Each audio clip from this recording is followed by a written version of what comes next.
Hey y'all, and welcome to the Hillbilly Chicken Ranch. I am Susan, your hostess, and today I'm going to share with you some video footage from the Americans for Prosperity that I took at a local meeting that we had.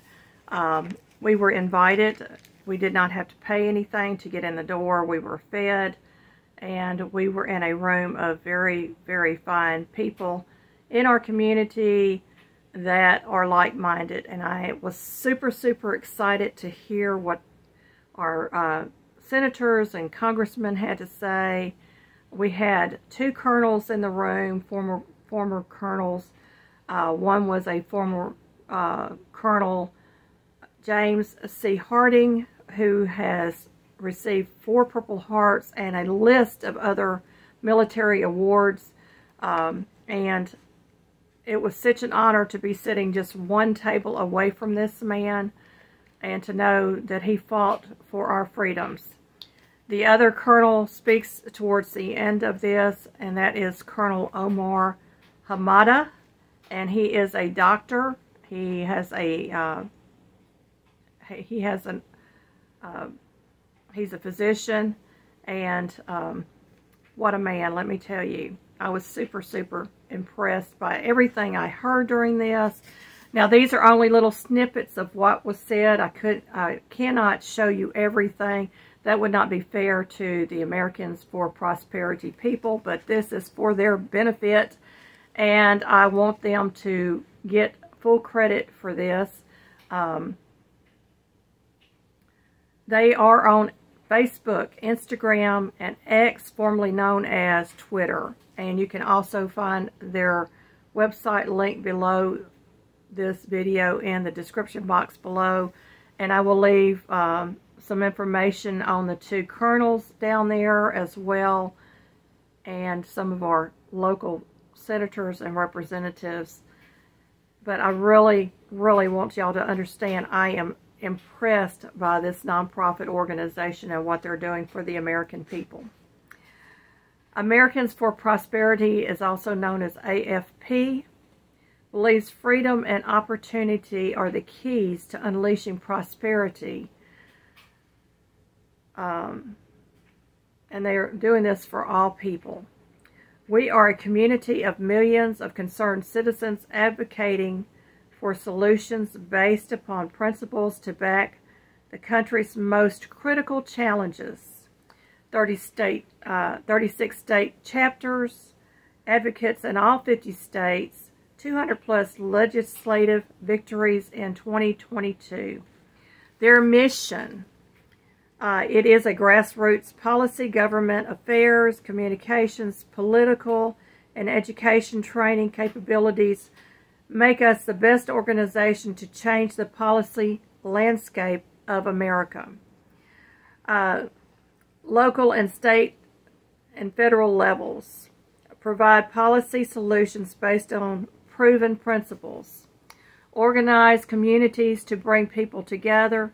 Educate, train, mobilize concerned citizens to take action. Advocate for policy reforms.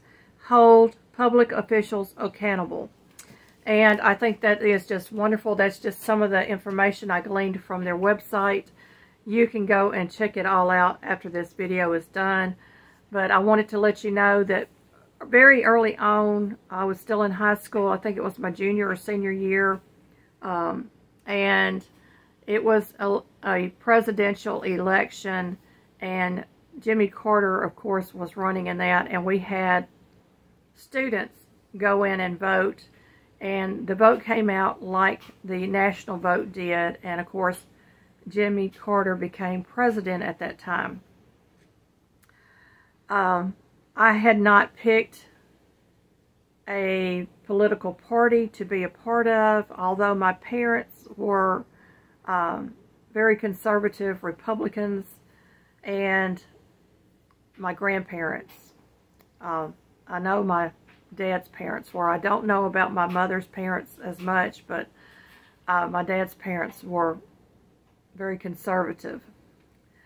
And a lot of things that I was seeing coming out of the Democrat Party and some out of the Independent Party were things that I just could not grasp or wrap my mind around, how they could even have that thought in their political understanding. So I started out voting Democrat because at one point I wanted to vote in an election, you know, when everybody was running for office, and I wanted to do the early vote to help choose the person that would be running from that party in that political arena.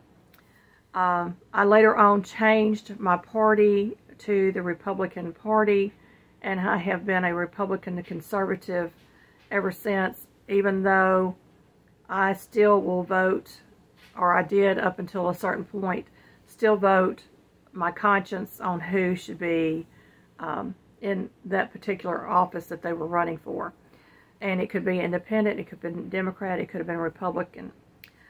When a certain president became president in 2008, that really changed my view of politics completely. I began to have dreams and visions, and so I wanted to share that with you, and I will put a link to those in the description box as well if you are interested in seeing what those dreams were all about.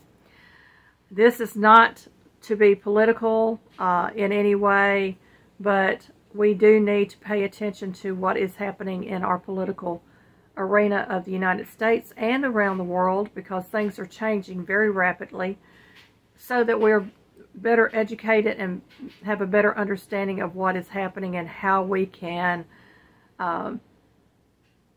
address the issues that come into our communities. Thankfully, Tennessee has done some things in legislation, and a lot of that was discussed in this meeting that we had. We were thrilled to be there. Colonel James C. Harding was sitting just one table across from us, and y'all, it was an honor and a privilege to be even in the same room with this man. He is an American hero. The other colonel that spoke, Dr. Omar Habano, was also a wounded veteran of our military, and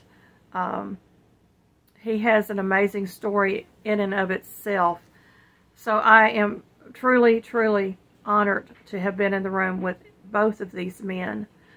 Also in the room were some of the Tennessee senators and representatives from both Congress and from our state legislation.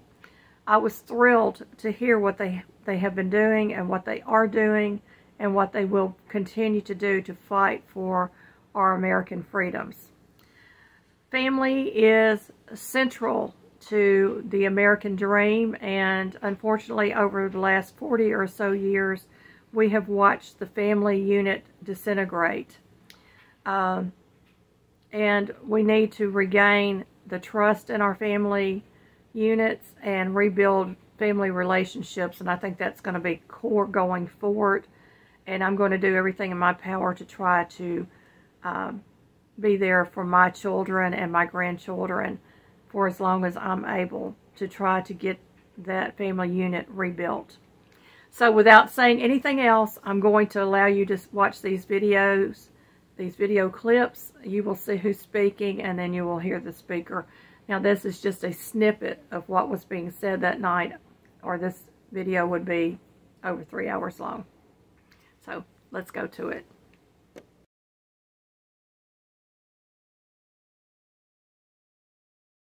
Some common ground for most of us would be things like homeownership, things like retirement planning, things like educating our children to make sure that they get off in their life with the best foot forward that they have.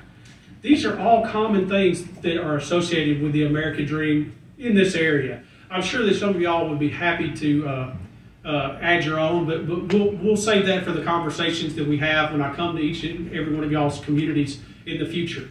And I want you to take my card. It's on there. It's on the table. It's out on the table out there. I am here. I live in Jackson. I'm a lifelong Jacksonian, and I want to be there for you.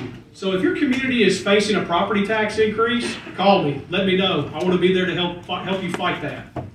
If your community is facing some kind of school choice or charter school issue, call me. I want to be there. I want to help y'all. I want to bring the resources that Americans for Prosperity has and help the West Tennessee communities really enact change. One of the things that we believe in at Americans for Prosperity is face-to-face human contact. We get out, we knock the doors, and we take polls and we talk to the people at their house and let them know that they're not alone. This tomorrow is actually going to be our day of action, our National Day of Action. We have volunteers all across the entire country that are going to be out knocking. In our organization, everybody knocks on National Day of Action, including our CEO in Arlington, Virginia, all the way down to me here in West Tennessee. We all get out and knock, and we all get with our neighbors to find out what they care about.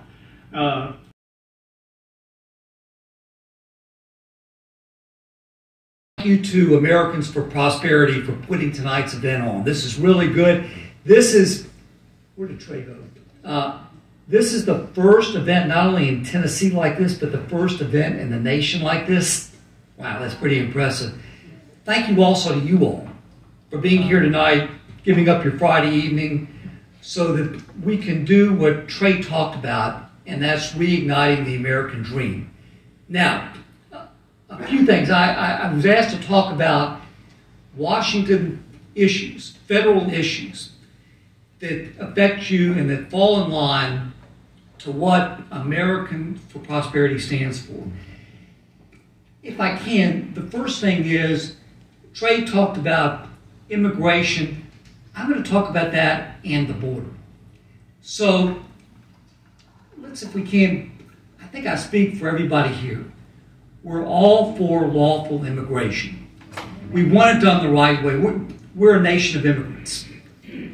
There's a right way and a wrong way to come through our borders.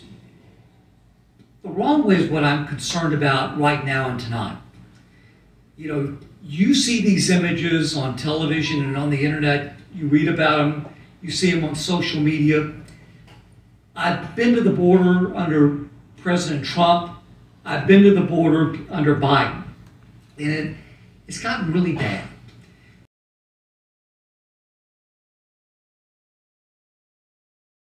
I'm honored to be here tonight, so thank you for including me. There are a lot of issues and problems, as the Congressman said, and appreciate the work that he's doing in our country and in our state to help us achieve the American dream. And so we're trying to do that also on the state level. And I think we're doing a fairly good job. Tennessee's doing very well. We're better than most every state in the country in so many areas. And so that's what I want to relay to you tonight, is to what we're doing here in Tennessee to reignite the American dream. I looked up the American dream. Well, the American dream is the belief that anyone, regardless of where they were born or what class they were born into, can attain their own version of success in society in which upward mobility is possible for everyone. That's what I read as the meaning of it.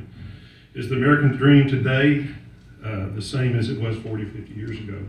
Probably not. It's not. I remember growing up with the American dream, my family of 5 kids. I was in the middle. At that time, you had a mom and a dad in the house. You had a father being the breadwinner. A mom, she was stay at home, made sure the kids were in school, made sure we got our lessons, and own home, having a good job that pays the bills, save a little money to retire on, and to have a family of 2.5 children.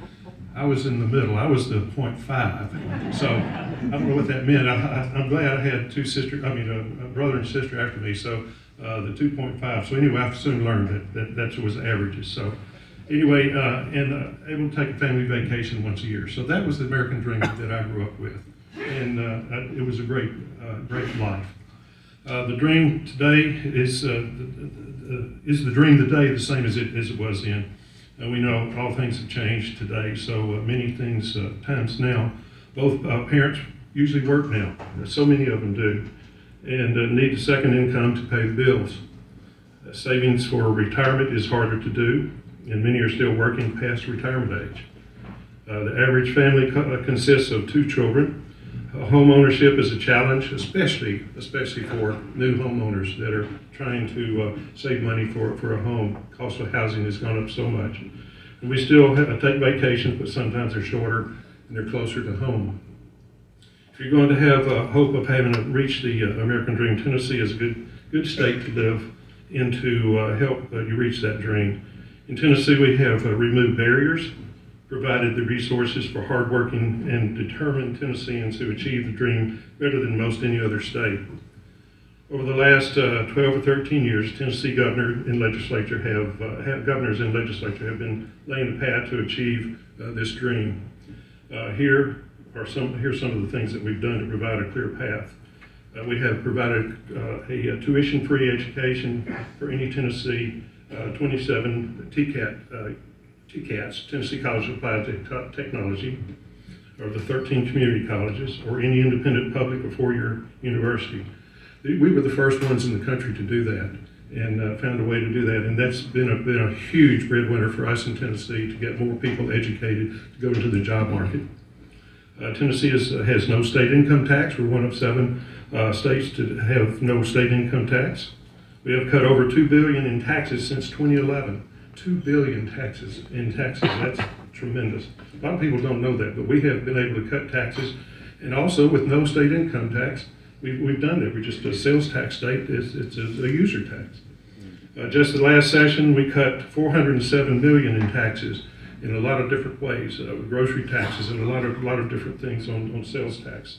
So $407 million, the largest tax cut in state history was this term, which is the 23-24 session. We have eliminated the hall tax, we've eliminated the gift tax, the inheritance tax, we've cut taxes on small and large businesses so they can thrive and do well. We're ranked to number 3 lowest state in local taxes paid per person. So every person here, we pay less taxes than any other state except for 2. Number 4 for most tax-friendly state for middle-class families. Number 1 state in job creation. Tennessee has the least indebted state in the nation. So we're number 1, or we're close to number 1 in so many areas. And so this is such a wonderful thing. Education in 23-24 budget, Tennessee is investing over $1 billion for the Board of Regents for 2 new TCATs. Henderson County, Lexington is getting a brand new Tennessee College of Applied Technology, and make major upgrades and improvements in the equipment and courses offered in existing TCATs across Tennessee.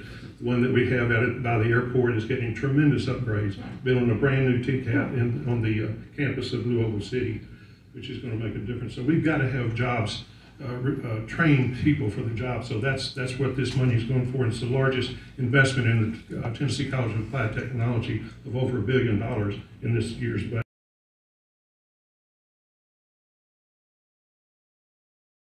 For the invitation to speak tonight. In Nashville, I don't know what her title is, but Tori Venable is somebody I've worked with through the years of service for Northwest Tennessee we've reduced necessary government intervention in arbitrary actions in our daily lives. We've reduced the size and power of the state government, local government as well. Don't ever forget that just because it's local doesn't mean it's not big. Outdated professional licensure laws, over-restrictive land use regulations, and just opposing powerful special interests urging the government to pick winners and losers in our American economy. I always stood with AFP for individual rights. The topic they gave me is education freedom, which I'm more than happy to talk about. In January of 2019, Governor Bill Lee said in his State of the State address that nearly 1 in 3 students born into poverty does not finish high school. And a student that doesn't finish high school is much more likely to stay in poverty. Low-income students deserve the same opportunities as other kids, and we need a bold plan that will help level the playing field. We need to change the status quo and to increase competition and not slow down until every student in Tennessee has access to a great education. In 2023, 60% of students this year scored approaching or below on third grade English language arts testing. Now this was celebrated. This was celebrated. Because, and that's as high as I could find in the last 10 years or so. We were celebrating because we're up to 60% failure. But Tennessee's not alone. Tennessee's not alone. This is true across the nation. In 2020, President Trump said a child's zip code should not determine that person's future. He went on to say that education freedom is the civil rights issue of this decade. In Tennessee, we have education savings accounts. It's a pilot project that allows low-income students from underperforming school districts in Shelby and Davidson County and Hamilton County to use state money in a way that best meets the needs of that child, be that homeschooling or private school or micro schools. It's just somewhere along the way, it seems that public education got the idea that parents are incompetent to raise their own kids. And so,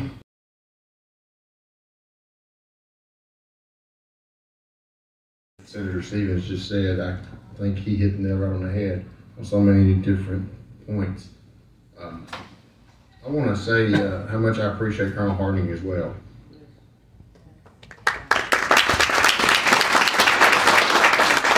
And his service to our country, and Christy and I had the opportunity this past year to go to Pearl Harbor. We were there on Pearl Harbor Day. You're talking about something. I love freedom. I thought it was wonderful. I love liberty, and it was great. And then you go over there and see those sacrifices. We've got a lot to be thankful for as Americans, and too often we take it for granted. But I would like to introduce my wife. She's sitting over here to my right. She's the pretty brunette beside the other pretty brunette. And it's also good to have our county mayor from Dyer County here. He's over there. He's not there now, but he got to leave, and I thank him for coming over. And there's some folks here from Lake County, and they need to talk to you about property taxes, Trey, before you leave. They have some issues there. That's what we want to hear. I appreciate Americans for Prosperity and what they stood for so long, and all the different things that they fought for, and the principles that have made them what they are. And when you're talking about the American dream, there's so many different ways to look at it, and people have this concept and that concept. I want to give you what my concept is, or what my view of the American dream is. In Tennessee, we've cut taxes and we've cut regulations, and we've become one of the most business-friendly states in the union. If you don't believe that, just look at the U-Hauls drop-offs. We're #1 in the nation for U-Haul drop-offs. From 2020 to 2022, we grew by like 140-something thousand people here in Tennessee. Go to Nashville during rush hour and try to get somewhere in a hurry. It doesn't happen because there's so many people wanting to come to Tennessee. And we've done all of that by balancing family values, godly values, the values that made this country great.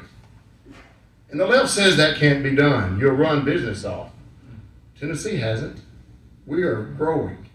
We are roaring. Stuart Adams is the Speaker of the Senate in Utah. He told me one day, he said if I didn't have my job and have family here, I'd pack up everything I had and move to Tennessee, because we have something to be proud of.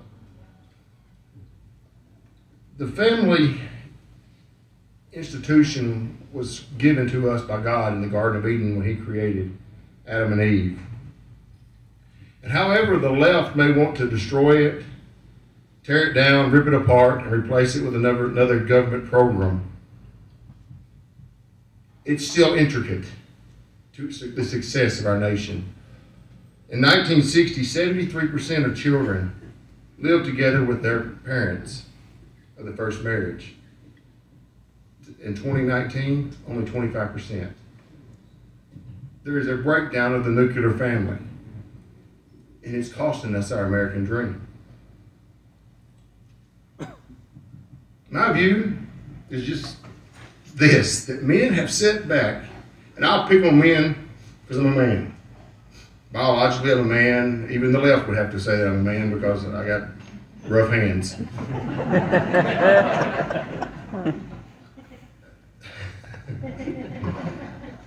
I'll pick on the men because we sit back too often and let someone else take the initiative. And we haven't pushed forward and we haven't fought and we've stood by and let someone else do our lifting. Over in the book of 1 Samuel, there was a story that took place, David and Goliath. There was a little young guy that was ruddy and didn't seem to amount to much the most. And there was a giant in the land who made fun of their God, made fun of those Israelites on a daily basis. And he would come out and say, "Give me a man that we may fight." And the Jews sit back defeated day after day. Well, let's just take this and say, all right, the world is Goliath, and we are like the Israelites. David walks on the scene and says, this guy here is cussing our God, and no one's fighting. He's asking for a man. Somebody step up to the plate. Somebody give me a man. Give me a man. Those Jews were under bondage because no one was willing to stand up and fight. And David walks on the scene and says, my God will take care of me. Is there not a cause? Is there not a cause? And David said there was a cause. We have that same obligation as Americans. We have a cause. We should be invigorated. We should be encouraged. We should stand and say, thank God I don't have to live in a foxhole like some of our forefathers did. Thank God I don't have to have the medals that Colonel Hardin has, because I haven't had to fight for those freedoms. And we have people that are just giving them up. Public pressure, ease, love of sports, just don't want to fight. We need strong fathers so we can have strong families. If we have strong families, we can have strong churches. If we have strong churches, we can have strong cities. If we have strong cities, we can have strong towns. If we have strong towns, we can have strong states. If we have strong states, you can have a strong country. It's a domino effect that can start with one. Simple, but principles are always simple. And too often, we get hung up on hyperbole and we don't deal with principles. In Americans for Prosperity, thank you for always standing on principle. Even if it's not popular, you've gone against the governor, you stood with the governor. You've gone with the president, you stood against the president, but you stand on principle. And that's what makes America great, because principle is what got us here.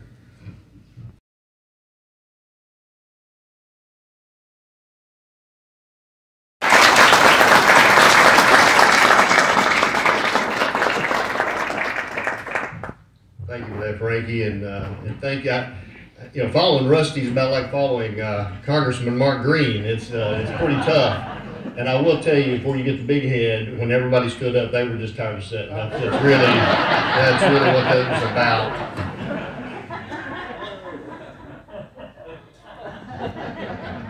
We do appreciate y'all being here. It's encouraging to me that just to have your involvement, and that's really what I want to address.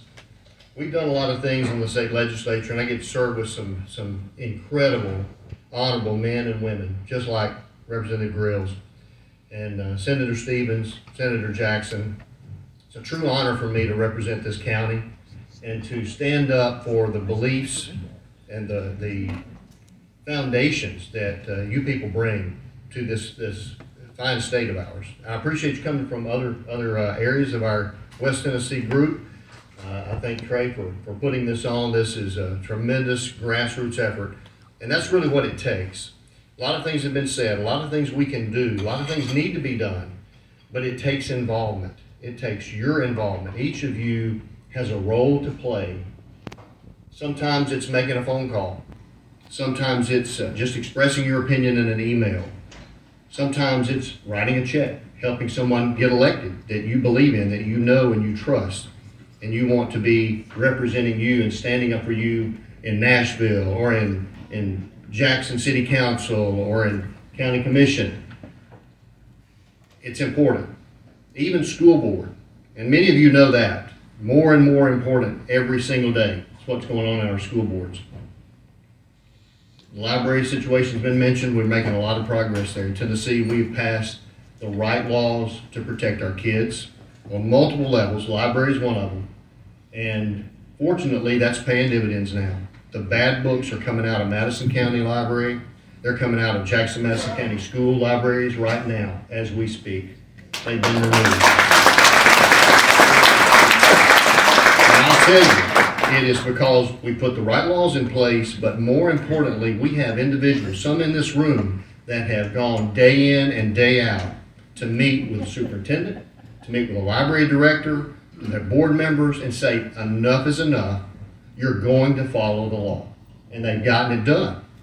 That's what it takes. It takes your involvement. I tell folks this quite often. In D.C., and Congressman Kustoff had to leave. He could probably tell you from their perspective what your voices mean. But I know on a state level, a few phone calls, a few emails on a given topic can really sway a vote.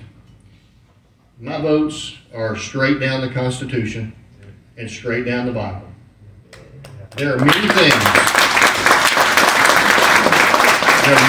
we encounter to vote on that are well within the Constitution and well within biblical principles that could go either way. It's just a matter of what input I get from somebody that shares with me some insight on something that I don't know.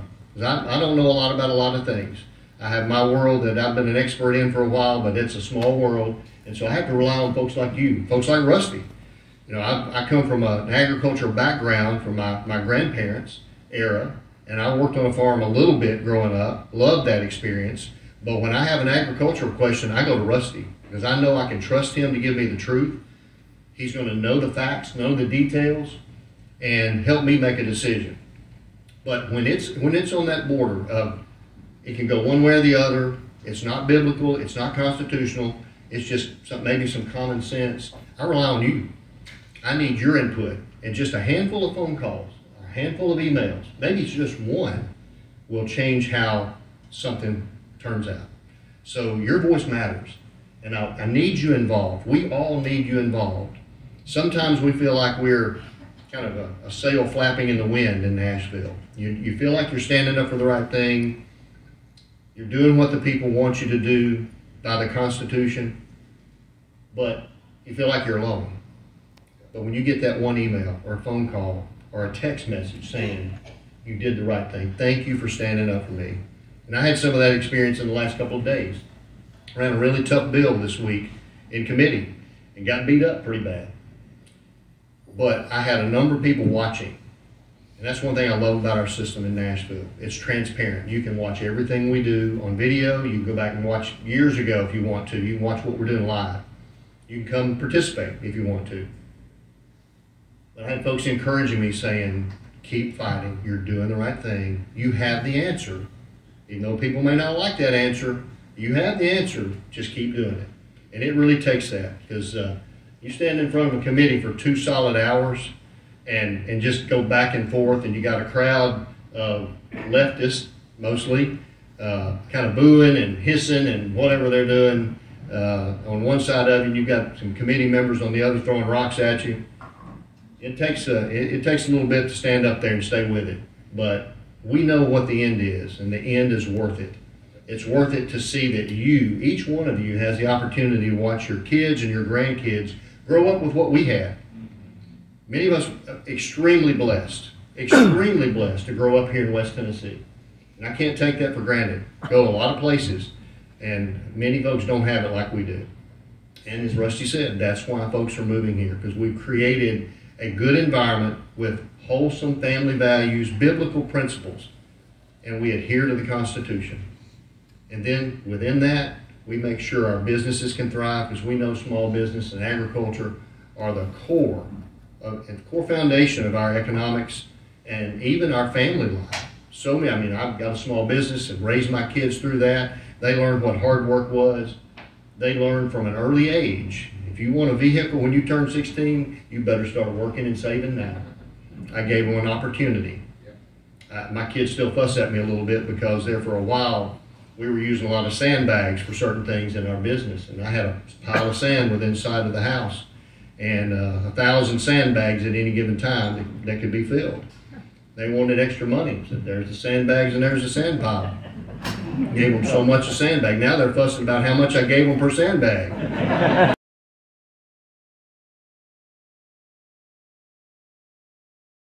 And he went on and on and on.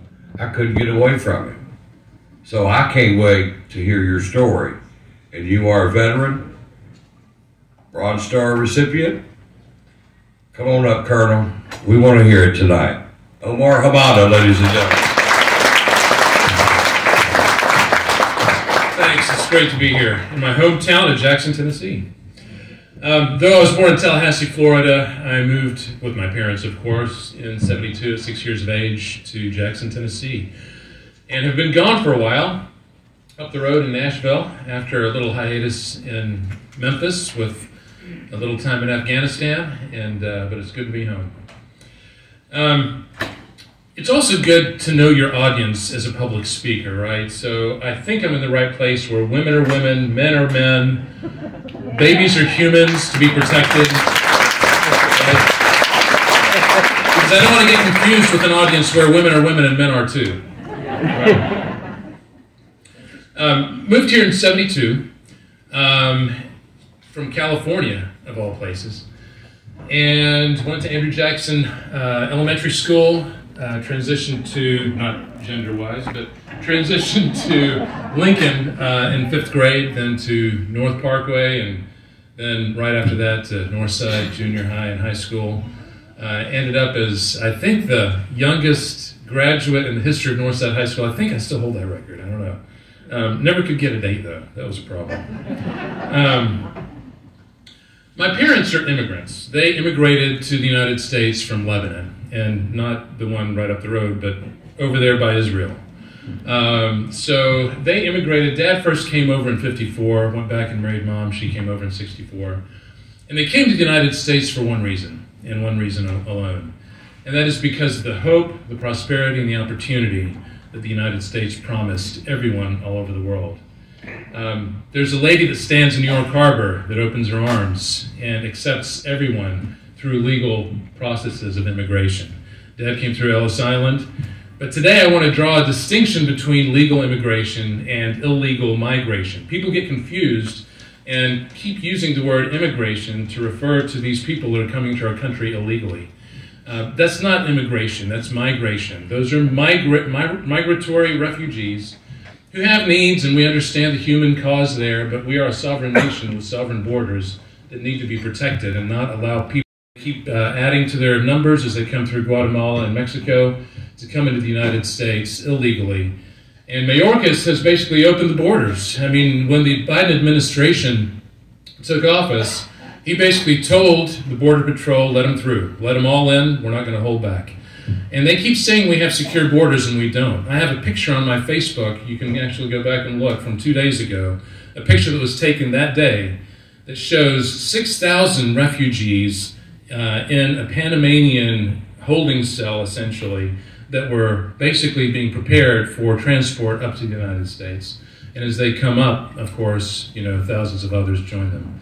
And some of these have true needs, but in the midst of this, we also have, just like President Trump told us, drug cartels, human trafficking, and it's estimated that there are probably divisional-sized numbers of young Chinese males, military-age males, who are now in the United States, who've come through that open border. They probably just want a better life, right? Is that about it? After those weather balloons basically transected our country, taking pictures of our military installations, while Chinese bought up farmland right next to them. I got off. I was telling about my mom and dad.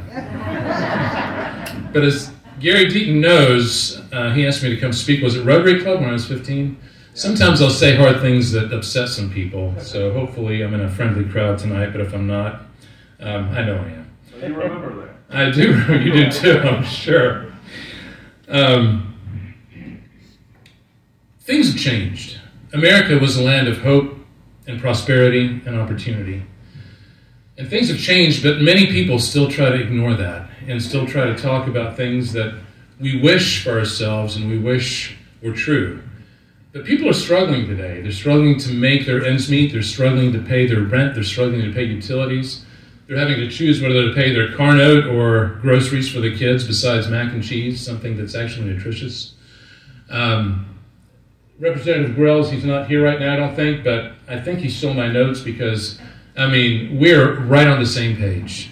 The destruction of the family has been one of the key components of this radical leftist agenda because they know that it is the key unit of the United States society. So by destroying the family, by confusing identity and gender, by turning children against their parents, not only are we fulfilling prophecy, but we're destroying our country. Things have changed. Evil and crazy have taken over. And we're allowing it. Even our Republican representatives in Congress are allowing it. You know, we have to ask ourselves this question: what would the people on the left do about certain things? And when we're only sending harsh letters and threatening subpoenas and slapping their hands but not really doing anything about it, we are contributing to the loss of our nation that many of us have fought and bled and some of our compatriots have died for. All of us are immigrants. We're a nation of immigrants. I mean, if not you, then your parents or grandparents or great-grandparents, or, you know, I meet people all the time who were, you know, are daughters of the American Revolution or have ancestors that came across on the Mayflower. All of us in here, unless we're Native American, are immigrants. It's a nation of immigrants. But it's a nation that was fought hard for. It's a nation that people bled and sweat for. And yet we're giving it up because of this radical agenda. I've spoken with good friends of mine who are federal legislators. And they keep telling me, you know, we need to build bridges. We need to compromise. We need to make sure that we're all united and on the same team. And I would say yes, if we have somewhat similar worldviews, then yes, of course, that's what we want. But these worldviews that we hold today are divergent. They're in direct opposition. They're not even going in similar directions. They are head-to-head, divergent and oppositional worldviews. I mean, how can you say that we have anything in common with somebody who thinks that a man can give birth or nurse a baby? I mean, that's crazy. And not only is it crazy, but evil. Well, I hope that everybody has watched this and it has piqued your interest. Again, this is for the Americans for Prosperity, a nonprofit organization, and they have our back, y'all. We need to support them if we can, or become actively involved as a volunteer. They went out into Jackson, Tennessee, and went door to door and knocked on doors and got people's feedback that way, and they're trying to cross all political parties and political interest and try to reunite us in a way that Americans should be united. We've had so much division in this nation, and we don't need that division. Every American counts. You count. I count. And so I am thrilled to present this to you, and I hope that you will go and check out Americans for Prosperity website below this and check out the two colonels and my dreams and visions that I will link all of that below this. Thank you again for watching, and may God fully bless you.